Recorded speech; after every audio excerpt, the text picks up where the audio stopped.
Hi అండి.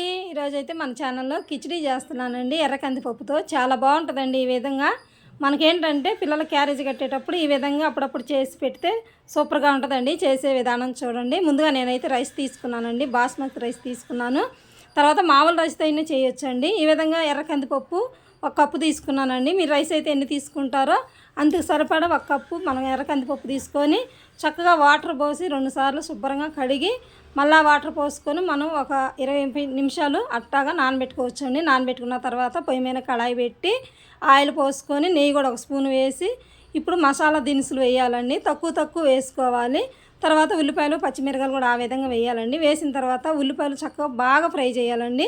తర్వాత అల్లం వెల్లిపాయ పేస్ట్ కూడా ఒక స్పూన్ వేసి పచ్చి స్మెల్ పోయే వరకు ఫ్రై చేయాలండి.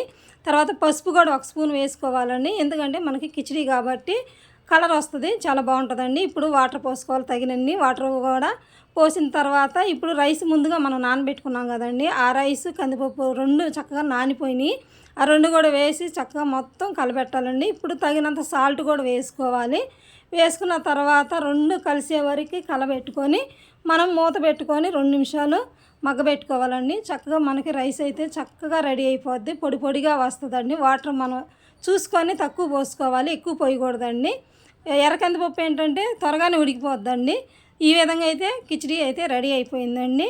ఒకసారి మీరు కూడా ఈ విధంగా ట్రై చేయండి. వీడియో నచ్చితే లైక్ చేయండి, ఛానల్ ఫాలో చేయండి. మరొక వీడియోతో నేను మళ్ళీ కలుస్తాను. ఉంటానండి.